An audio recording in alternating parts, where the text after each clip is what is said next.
Hi, welcome to How Did You Learn to Do That, where you will hear tips, guidance, and stories to help you to have a fulfilling life and career. The inspirational stories that you will hear from people will inspire you to know that you can create anything you want in your life, and it just takes commitment and action. So I'm excited to have you here. I'm excited for you to hear these stories, these guidance, and the tips that I'll be sharing.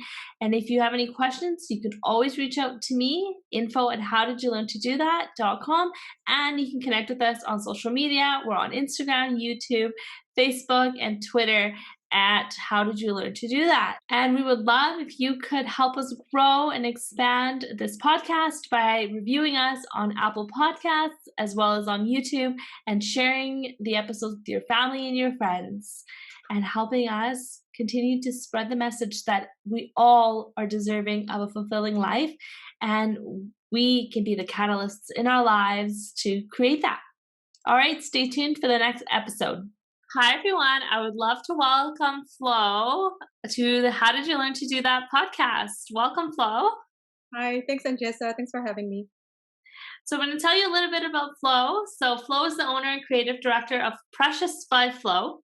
Flo is a mom to active 6-year-old twin boys and a gentle golden retriever. Being the youngest to 10 siblings, wow, 10 siblings, I didn't know that. That's a lot.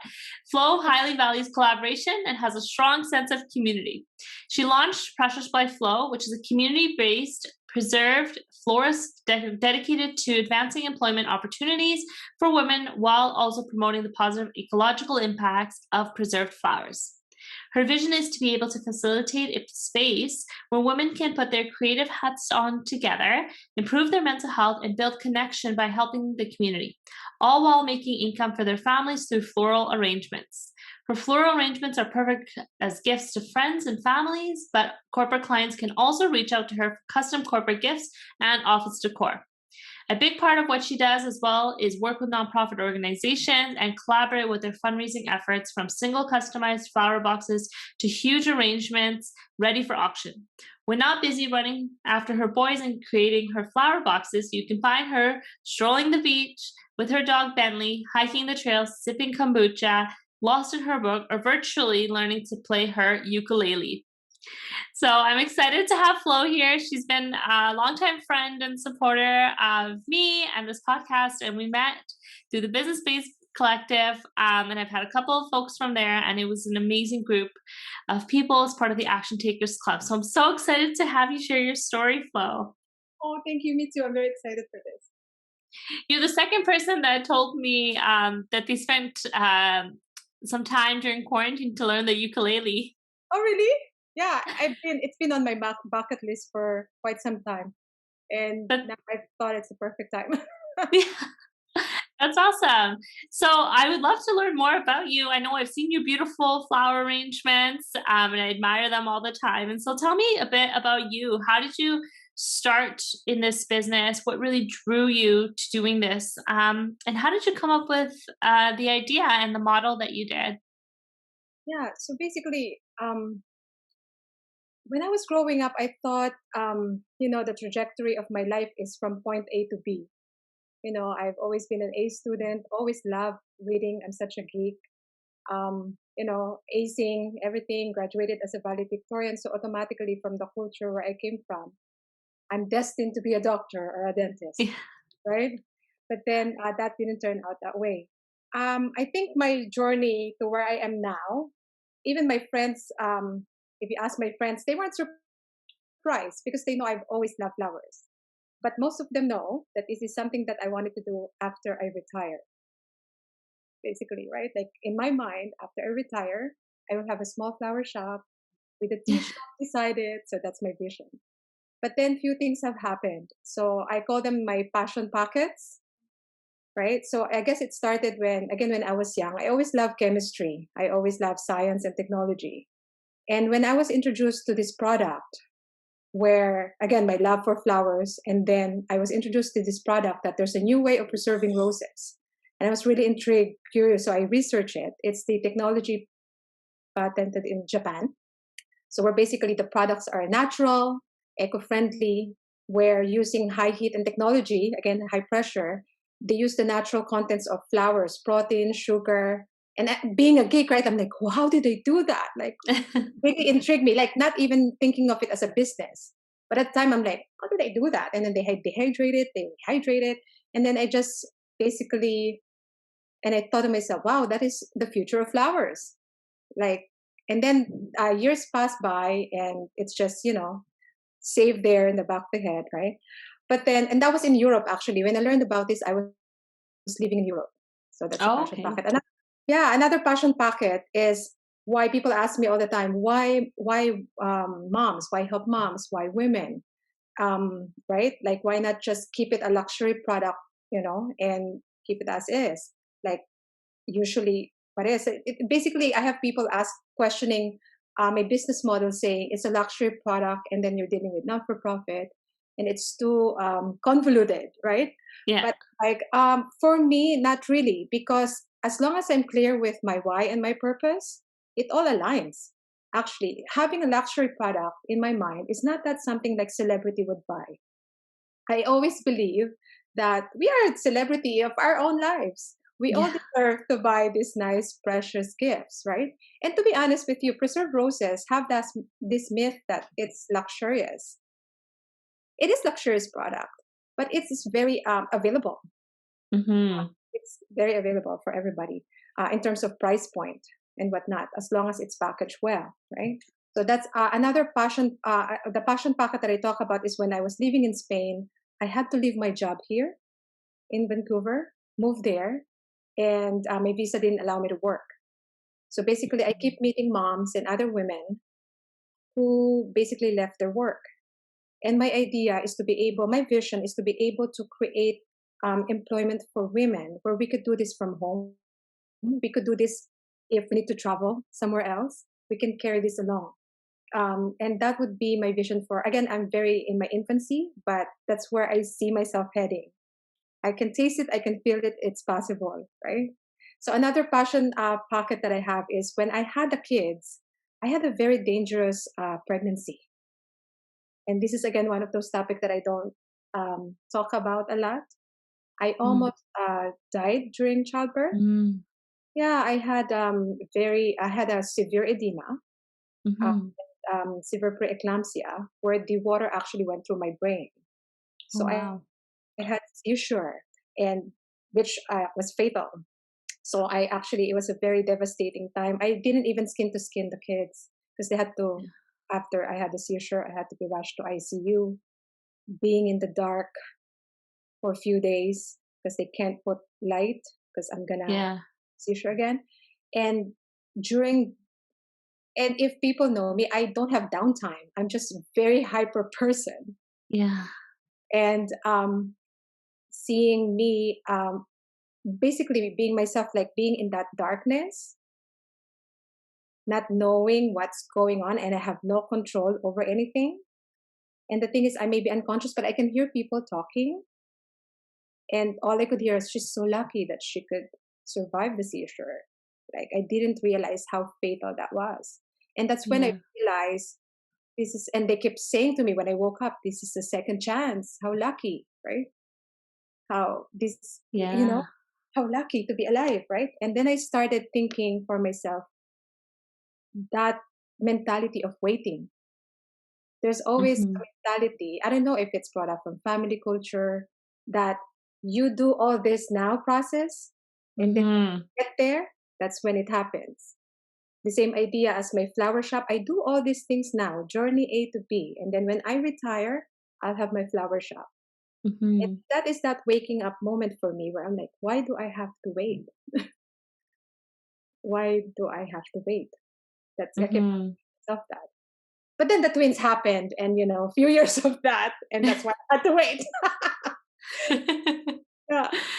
Wow, that's so inspirational. I didn't know that. And that's, that is just a testament to um the fact that time is something that, and I always say this was like, time is the only thing we have no control over. We have no control over how much time we have, how much time we don't have, what happens with that time. And sometimes you just, like you said, like you're just waiting and you think you have so much more time coming, but you really don't know. Like, other than this moment right now, you don't know how many more minutes you have, how many more hours you have. Like, you just don't know. So it's important, like you said, to just pursue things when you want. And I love that you said that you decided to just do it sooner than retirement, because you don't know, like, this, if you'll have the time, or if this is your passion and this is what you want to do, it's important to just do it now. And so I really appreciate that. And I actually have a friend whose dad,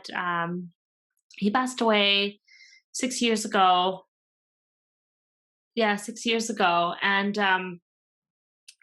what he would always say is, he was working so hard, and he's like, I'll enjoy my downtime when I'm retired, when I'm retired, when I'm retired. Well, like a couple years before retirement, he died. He got diagnosed with something, and within 3 months, he was gone, and it was like so devastating. And it's so after that, I felt the same way. I was just like, you just never know, so let's just do it now, and make sure that you know what you want to do now, because time is of the essence. And so I really appreciate that Time you do that. time is so precious. And the thing is, it also taught me, that experience also taught me that there are so many things you can control, yes, but there are so many things that are beyond your control and can be imperfect, which is another thing that led me to jump. Like, because I'm a Mhm. very type A person, again, right? Very routine, grew up from a big family, kind of like military. You use the washroom at this time, kind of like, Yeah. but everything's on schedule. Um, Bless my mom, she's very good and in organizing, kind of like a little operation. Yeah, 10 kids is a little operation. Exactly. So I have to give it to her, and we all are like this. We all are like, I guess the situation called for it, where our mentality is somewhat linear. Yes, where you go do this thing, right, and that's the end product, basically. But I have to say, that gave us the foundation, though, right? That gave us that foundation, being organized. But then I realized it doesn't have to be in that order. It doesn't have to be in order. So I launched the e-commerce. It wasn't perfect. It wasn't ready. The website, there's some pictures here, some pictures there. And I just decided that usually my old self would be like, no, it's not perfect. We can't launch. We have to wait. Oh, wait, the product line is not what I wanted. So let's, Yeah. no, basically the biggest change for me is like, oh, we have a few products. Okay, we have customers interested. Let's go for it. That's how it Yeah. happened. And the feedback I got, the data I got from that, like honest client feedback, right? What colors they want, what size they want. It's so huge. Yeah. Created my market fit as I'm running the business, basically. Yeah, I think that that's amazing, because you're right. It's not waiting until things are perfect, because how do you know it's ever going to be perfect, and it's ever evolving, right? Like, and I've, like I said, I've had my business a year now, and in a year I've probably rebranded 3 times. When I first started, I didn't even know what a brand was, I'll be honest. Like, I was like, I need a logo, and I paid someone for one logo, and that's it. And then I was like, I went for it, and I just, after a while I was like, oh, maybe I do need a brand for brand awareness. I need similar colors. And so I picked a couple colors I thought were pretty, and then I realized I put pink in there, and I realized that pink is not me. It's not, I'm not really, geared, because it was, I guess, more focused towards women. But I was like, I'm not just like, it is majority women that are my audience, but I'm not just to women. If a man comes by and was like, hey, can you coach me on my career or fulfillment, I would be happy to do that. So then I switched it. Now I'm happy with my colors, but I remember, like, all these things you learn, and it's just like, how would you learn that if you didn't just start, right? Like, if you were stuck in the background waiting to, like, figure out your colors and whatnot, like, how would you actually learn Yeah. what you want? And I think that what you're sharing is key. And so once you got started, how did you figure out, like, this industry? Like, did you know about it, or what did you have to do, and how did you come, like, also, how did you learn how to start it? But how did you like build the confidence to actually do this, you know, if this is like if this was not an area you were an expert in before. Right. Basically, again, I think it's one of those journey where I always used to believe that everything happened for a reason. That the skills I've learned over the course of years, because what I forgot to mention is when I live in Spain, it really bothered me that women, mostly women, left their home, work abroad, then they all have thriving career, left their career to support the family, which is great, right? But then we were all left there.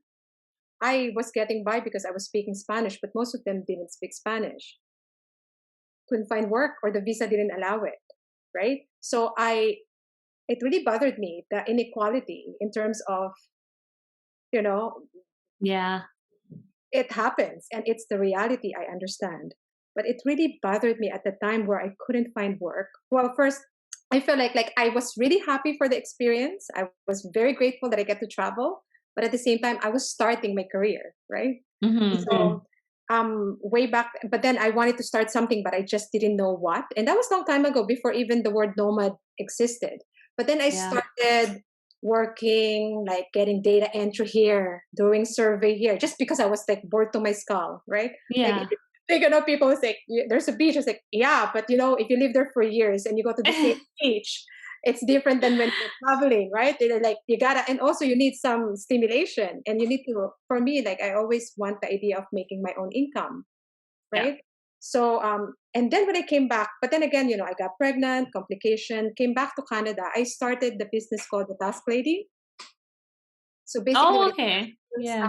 digital, basically supporting startups, getting them, mostly mom and pop shop who didn't have a website, right? Getting data entry, getting a little bit of social media marketing, marketing Yeah. for them, that kind of startup. So those skills I got from there, and those I learned all not without any formal training. It's just learning on my own, getting courses here and there, and also talking to my friends who have expertise on it.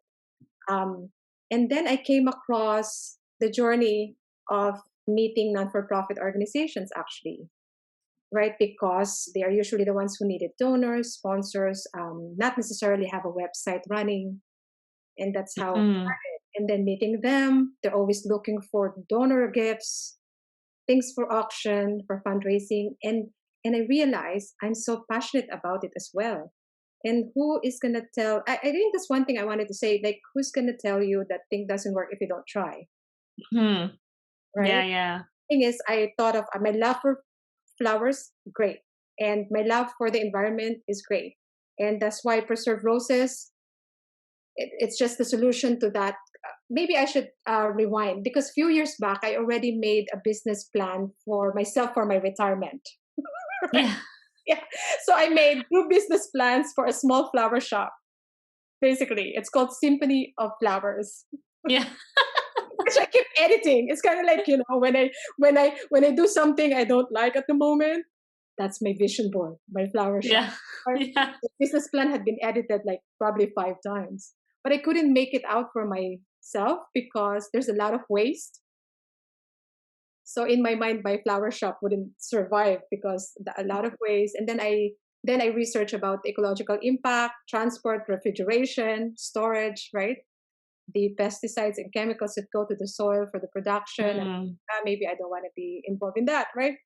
But then I realized, actually, no. I started researching preserved roses, and it actually solved that problem for me Yeah. personally, right? And so yeah, that's where I started, and then it just links to my love for supporting non for profit and the community, my love for flowers, and doing it now, and not wait. Wow, that's amazing. I love that you have a business plan for retirement. I need one.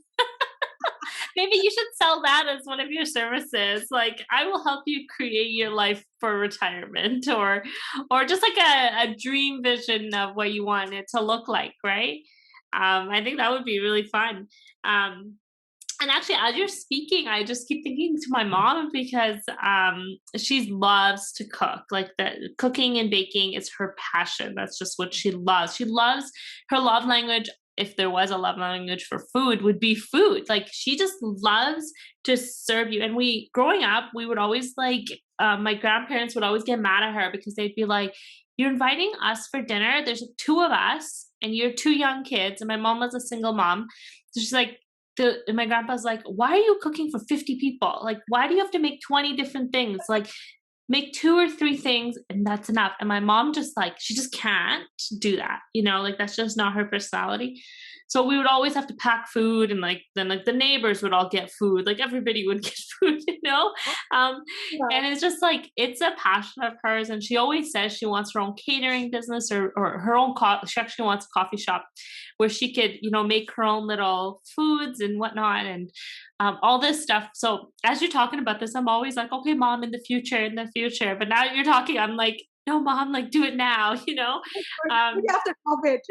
yeah, after COVID, for sure, after COVID. But yeah, it just like I agree with you. it's Oh, sorry for agreeing. I so agree with you. Why is food not in the love language, right? yeah. Yeah, why not? But yeah, I totally inspired by what you're sharing, because it's just, if you really want to do something, you can find a way. And what you're saying is you do your research, and you found the things you don't like, and then you figured out the things that you like, which all lead you down to what it is that that you're doing now. And so um what how do with the business, there's always ebbs and flows, there's always other, we were talking about this earlier, there's lots of noise coming in from everybody, wanting to do different things and seeing what other people are doing. So how do you maintain your purpose or your why at the forefront of everything you do, and how do you connect with that over and over again, just to make sure that whatever you are doing is still true to what you said you want to do and what your purpose is? That's right. I do this practice where I talk to myself. I think it started when I was young. Again, having grown up from a big family, there's always that constant noise, right? Sometimes Yeah. necessarily knowing the boundary, where the boundary is. So always just try to find a space where I can talk to myself, check in. You're okay, you're still there, good, right? I think I started that when I was 10. Like I have memories Mhm. of talking to myself already. And then as I grow up, although, I have phases in my life where I didn't have um, I didn't put intention into talking to myself, and those were the dark days of my life because I Yeah. listened to the noise, Mm. things, reacting to things, right? People crossing boundaries, not respecting myself, and so having experienced those cloudy days, I can I keep going back to where is the light, where is the why, where is where are you, basically. I always talk to myself, where are you, where have you been, right? So every time I go back to that, I get reminded of who I am and what I like, what I'm passionate about, my why. And as long as that fire is burning, and the only way I could keep it is to be intentional about it, though. Like I find I have to be intentional in how I talk to myself, Mhm.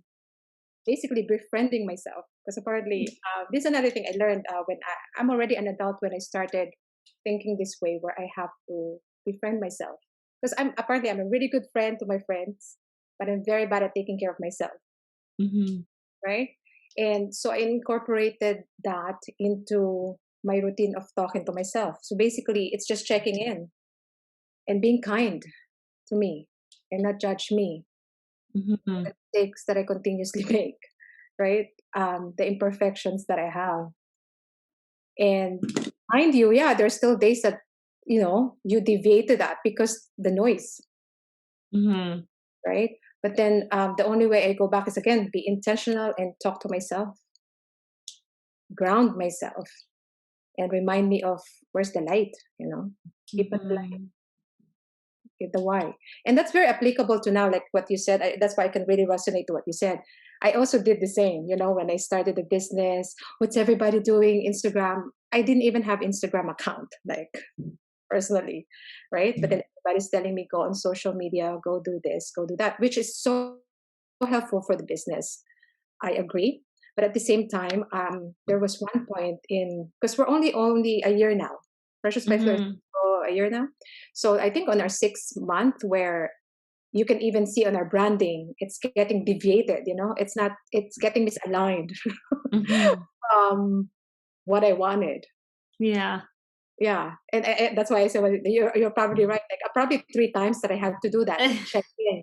What are we doing? Like what's important? Why are we here? Who are we doing this for? Mm-hmm. And that's why I love the Action Takers Club, because I always get reminded by my avatar, because I have my avatar. And are we serving her? Are we serving that person? Or if not, well, don't do it. Basically, yeah. So Yeah. yeah, in terms of personal journey, though, yeah, I always just have to talk to myself, answer myself back, yeah, and check in. Yeah. Yeah.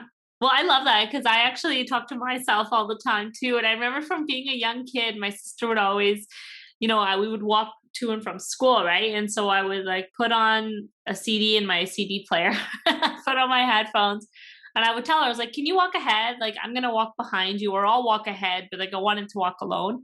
And I would just listen to music and I would just talk to myself on the way. And she'd always make fun of me. And she'd be like, what's wrong with you? Like, why do you do that? Like, why do you talk to yourself? Like, who are you talking to? And I was like, and I'm then, laughing because my sister does the same thing to me. Who are you talking to in the room? You have an imaginary friend. Like, yeah, they would always like, she'd yeah. always make fun of me. And then when I got married and when I started dating my husband and got married, then he could catch me doing it too sometimes. And he was like, what's going on? Like, what are you, and then I had to explain, right? And but I now I'm just like, it's just I think something that you just learn to kind of like talk through things, right? Like now if I have a problem, I'll sit and I'll have that conversation with myself, right? And like whether if it's like I had an argument with my sister or something, like I'll talk my points and then I'll say her points and then I'll respond to her points. But like I have to like work it through by talking out loud, right? Right. And I think it just helps me just like say it out loud and like leaving it in my head, like when I don't talk out loud, like you said, when you're not checking in with yourself, you're not asking yourself, where are you? Who are you? I feel like when things are just in my head, and if I'm not writing it down in my journal, if I'm not saying it out loud, I feel like that's when I get really overwhelmed and very anxious because it's just so much in there and I'm getting it mixed up and confused. It's just like a big bowl of soup, just everything's in there. And I'm just like, I need to take things out. And by talking to myself, by journaling is how I do that. So the fact that you said that, I feel good because I haven't met anyone else that says they talk to themselves like that. That's good. Me too. Actually, that makes me feel good too. I'm not alone. Just kidding. Like, my sister used to make fun of me, and even someone's like, she even like weird. Like she always say this. She would go because we have the same bedroom growing up, Hmm. bedroom, and she would walk again. Like this, her face again. Who are you talking to? Right? But then the thing is, again, as I'm growing up, though, as I mature, I love what you said. It's like a bowl of soup. Like it's another way of an outlet, right? Like Yeah. everything stays there and then an outlet. But the thing is, for me, I had to learn though, because you talk about confidence. I had to learn a skill how to talk to myself. Yeah, because Yeah. before I had a lot of insecurities, and that's why I had a lot of confusion. Because mind you, right, my parents are over 40 years older than I am. The age gap is so vast, right? I have nieces Yeah. and nephews who are the same age as I am, basically, and they are my Yeah. friends. They call me auntie, but tita in Filipino, but and they are being brought up differently, Hmm. modern way. But then we're all, there is some confusion when I was a teenager for sure. How even little things, little examples, like they're allowed to do certain things and I'm not, Hmm. right? And yeah, and as an adult, the same. Like I had to also maintain that I'm your auntie, we're friends, but I'm still your auntie, type of Hmm. love and respect. But in learning to talk to myself, I like reading books. One of the things that I like is Loving What Is by Byron, Mhm. and I had it Mm. for years, and I read it all the time to remind myself of what's real. Shut up Mhm. the noise, right? So it's basically very practical. The book. It's good for relationships too. Basically, we have sometimes I hear, not just from myself, like you hear things that your mind is telling you, and me Mhm. basically questioning how true is that statement. Mhm. How true is that statement? And every time I have episodes of that, and then I just go back to the book and just get reminded of, yeah, that's right. And that's my process of talking to myself. How true is what you're saying to me? Because imposter syndrome, for example, is big when you're starting a business. Like, am I sure I'm okay to do this? Like, Mhm. gonna work? Like, am I equipped? Do I have the skills to do this? Or do I even have the resources to pull this through? Like things like that. And Yeah. yeah, and it's just Yeah. matter of really talking yourself properly. And as I said, being your best friend, like as if you're talking to your best friend, no judgment. Mhm. And that helped me be kind to myself. The same way Mhm. I would be kind to a friend, right? We're always so hard on ourselves more than Right? other. Yeah. Yeah, I say I love that you share that because I always say that I was like, if my friend came to me with this issue, like here's how I would respond.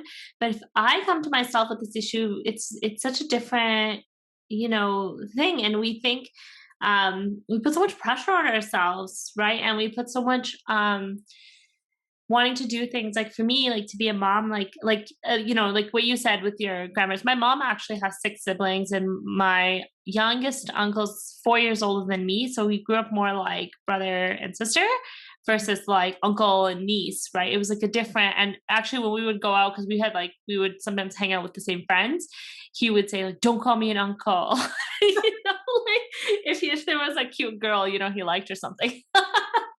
Right. So yeah, so we had like a similar family dynamic in a way, but what I was saying about is like about talking to yourself, right? And like how you react to people. And so, we had the similar like family dynamic in our family. And it's just really interesting when like I said, like when my family I would look at my grandparents, right, and how they would react with like my mom, for example, um, and then how my mom would react with us, and then my uncle would always be similar to you. My uncle would always be like, "How come they get to do this and like I don't get to do this?" And I remember it was like the way my mom, because of the way my grandma, like she was really strict, and had a very like specific, like there was just like one type of person that you could be that was a perfect person, and if you strayed from that then you were like a problem child, and my mom was the problem child. Like she never did what my grandma liked. She likes, my mom's very eclectic, like she's very like hyper. She's very like, look, when she's out when we're at a family gathering, like she's talking to everybody at the same time. She's cooking, she's cleaning, like she's dancing, like she's having the time of her life. Because my grandma's a much more conservative woman, right? So it's like sit down, quiet, you know, respond when someone asks you a question, but you're not like flamboyant, right? Like you're not up there, right? So my mom and her always had issues. And so my uncle kind of had those limiting beliefs of what is packaged as a perfect person. Mm. So he would put a lot of pressure on himself. Whereas my mom to us were like, do whatever you want. Like we had no curfews, we had no rules. We had like, my mom had a degree in child psychology. So her take on raising us was, if you do something, you pay the consequences. I'm not going to bail you out. I won't help you, but you do whatever you want. Like there were no rules. And being, cultured, that was different, right? But we grew up where we grew up, it was a lot of Caucasian families. So all my friends were Caucasian. I was the only colored person in my group of friends. And I remember they would get grounded. And so my sister and I would take turns grounding each other so we could fit in with our friends, right? I was gonna say because you don't get grounded, so you do it to yourself. Awesome. I know, right? Rated, some of that.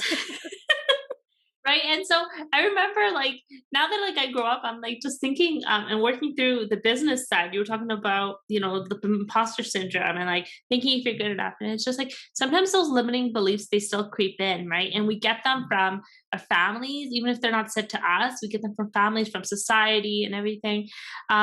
Oh, and what I was now I remember what I was gonna say.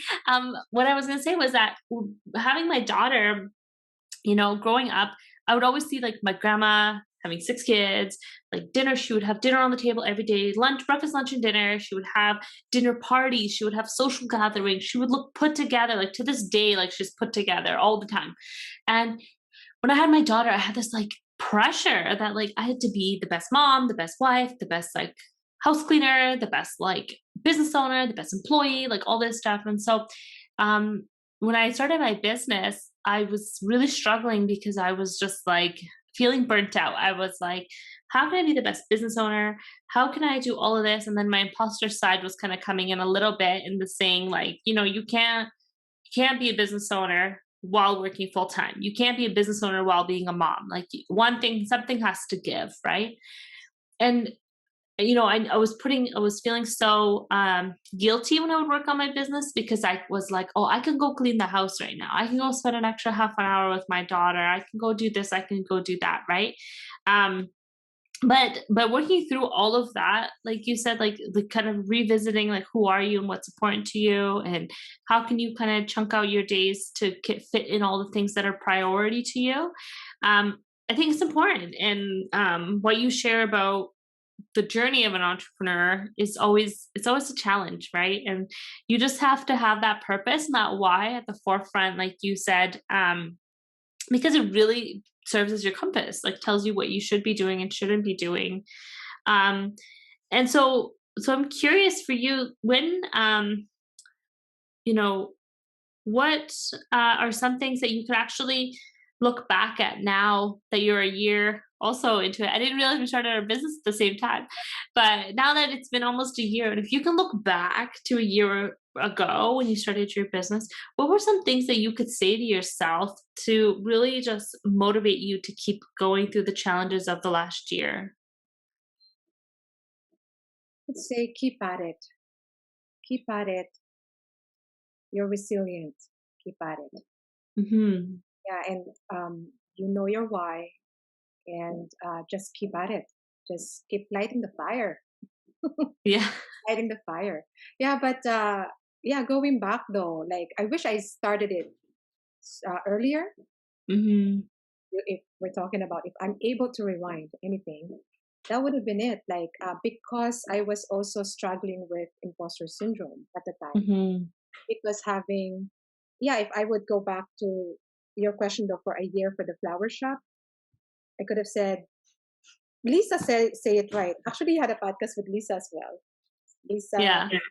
Michelle. Golden, yeah, from Golden Girl podcast, right? Yeah. So I love what she always say. Your biggest fears are your biggest waste of time. Yeah. Yeah, because that's exactly what happened to me. I wish we're not talking about just a year ago. My business was. I wish it was 3 years ago, but because of this, because of the fear, because of the imposter syndrome, to say I have a son with special needs, Hmm. right? And the same, like, how are you going to start that business and be a perfect mom and provide them with all their needs, especially having one with special needs who is very dependent on you, right? So Mm. talk, that talk. So basically, going back to a year from now, I would say to myself, I'm so proud of you for having overcome that fear Mhm. and that you jump. Mhm. Yeah. Wow, that's amazing. And I agree with you. I about fear being the biggest waste of time, and also putting things into perspective too, I think is sometimes a way. Not putting things into perspective sometimes I think is a waste of time too, because I mean for me, like I started um, when I started my business, I just wanted the podcast, right? And I was going to figure it out after. But slowly, it just kind of I got pushed into the coaching because it just came out of it. Like people were reaching out and I was like, okay, this is something I should really be doing. But I didn't officially start the coaching until, early November, right? Because I created my course and then I didn't really start it. But in January, I was feeling kind of like, oh, like, should I really relaunch my course again? Should I just give up? Like, should I just do the one-on-one, which I knew I love one-on-one because of the content, but it's not scalable. Like I can't do that long term, right? And so I was like, what should I do? And it was all that imposter syndrome coming back, right? And I was like, I can just shut the doors and focus on the podcast and like just keep working, and which is all the things like I love the podcast and I don't want to shut it down. And the working, like I just can't do that full time, like forever working full time while trying to manage my business. And it was just when I put into perspective the thought that like, hey, like you've only been doing this for 2 months, and a month of that was Christmas, which nobody listens to you in Christmas time. Everyone's on holiday mode. And I was like, like it's only been 2 or 3 months. Like, find me an entrepreneur that's built a business in 3 months that's super successful. Like, that's not realistic, like that's not realistic. And I was thinking that like, once I put that into perspective, then I started feeling a lot better because I was like, again, putting that extra pressure on myself to meet these targets and these goals.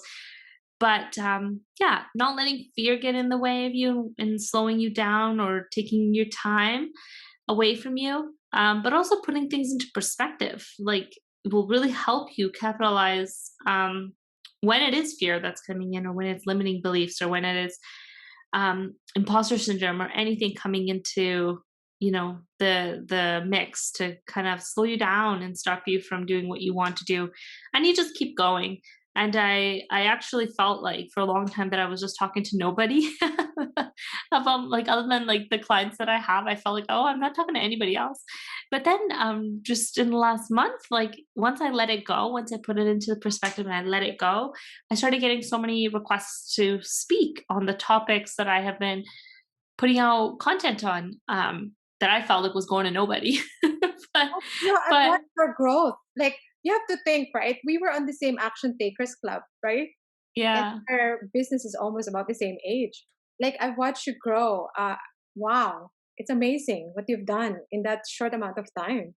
Yeah, and you too. Thank you. That's really nice of you to say. But yeah, and it's nice to see like when you're in business together, or when you're starting your businesses together at the same time, like seeing the trajectory, like it's really nice. And then to have you on the podcast, it's been amazing. But yeah, I think that putting things into perspective, like I said, sometimes is nice because you never know how long somebody's been at something. And my sister actually, she wanted to start a business. She's a CPA, she's an accountant. She wanted to start a business to help small businesses with their the financial side of things, not just like doing a budget, or not just that's it, but like the fork. I'll let her know. But she wanted to do it like at a higher level, like okay, let's look at what you have. Let's look at your forecasting. How can we build a plan to get you to that? Like more of a financial plan versus the budgeting and accounting side of things. So I was telling her to do it. And she was like, oh, like she was having some doubts, right? And then she pointed me to somebody.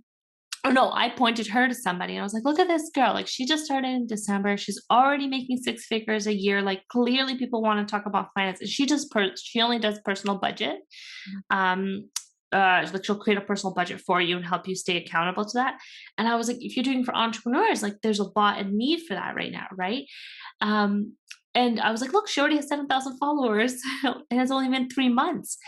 And then when I showed my sister, she laughed and she was like, you know what? She's like, I know her. She's like, I used to work with her. She's like, those followers are not from this business. That's because she had 3 other businesses in the last 3 years that, one was like that Thrive vitamin business. And like another thing. She's like, she slowly built her following over the last 4 years that I've known her. But to me, I'm like, oh, she had 7,000 followers in 4 months, right? And then Yeah, the numbers can't. Yeah. And then my sister who knows her is like, "No, I've seen the growth over time." So that's just to say that, like, we can't look at what's on social media, we can't look at what people are posting and curating for their online presence and think that that's, like, what it takes, that, like, "Oh, I should have 7,000 followers in 3 months." And it's just like, it doesn't matter the number of followers and stuff, it's just, are you staying true to yourself? Is what you're doing making you happy? At the end of the day, that's all that matters, um, for that, right? And so, yeah, so I really appreciate what you share. And so, I want to know what, if there's an entrepreneur right now that was like, is in your spot, before you started or decided to kind of kickstart Precious by Flo, and is thinking that, someday I'll do this, I'll do that. What would you say to that person that you wish was said to you? Like, how would you motivate them to reflect and rethink when they want to start their business? Be prepared, but you don't have to be perfect. Mm, Yeah, that's be amazing. prepared, but you don't have to be perfect. You'll learn. There's so much learning to do. And that's part of the fun. That's part of the fun is all the learning, all the mistakes that you have to make or that you could make. And that's how it's part of learning. Like what we say to our kids, right? Yeah. Like my son and teaching him how to write. And he's having, sometimes meltdown. And because it's hard. And every single thing is hard. But when you learn, you grow. And the same Yeah. business. Yeah, I couldn't agree more with you. When you learn, you grow, and I saw something recently that was like, there's no such thing as a failure. Let's call it a learning opportunity. And I love that because I just feel, I had, when I first started the business, I paid for so many learning opportunities, so many conferences and stuff, and some of it I felt like was just a waste of money. Um, but then when I heard that, I was like, no, like, let's reframe it. I have learned, like, if I learned one thing out of that, then it wasn't a waste of money, which I did. So, reframing it made me feel a lot better, and just like putting that into perspective and just shifting the way we look at things, I think helps. Yeah, and so I really appreciate having you on the podcast. I really appreciate you sharing your story. It's so inspirational, it's so inspiring. And so if somebody wanted to get in touch with you, um, to talk about, how you're supporting women, or want to be a part of the movement that you're creating, or just want to connect with you, how could they do that? Yeah. So I can be reached at info@preciousbyflow.com. So email, which is much preferred. But we're also on Instagram at Precious by Flow and LinkedIn as well, Pinterest, All Facebook, of it. all of it. But our online store is preciousbyflow.com. Yeah. Awesome. Yeah, awesome. Thank you so much, Flo. I really appreciate you taking the time to share your story. And I will link all of the social media posts and the websites for Flo on the show notes for you so you can connect with her there. Awesome. Thanks so much. Thanks, Angeza. Thanks. Thank you so much for listening to the end of that episode. I hope that you have learned something from that episode that can have you getting closer to a fulfilling life and career. There's so much out there in the world that you can learn, you can experience, and you can apply to your current life that will help you start making those little steps towards a career that you love and that you're inspired by. So I'm excited for you. I can't wait to hear what you're doing. I would love for you to share with me over on our social media, or you can send me an email and let me know. You can visit our website, howdidyoullearntodothat.com, for the show notes and for blog posts and to hear more about what we're up to. And of course, we would love if you could help us grow by reviewing us on Apple Podcasts as well as on YouTube and sharing with your family and your friends. All right, we'll see you next time. Bye.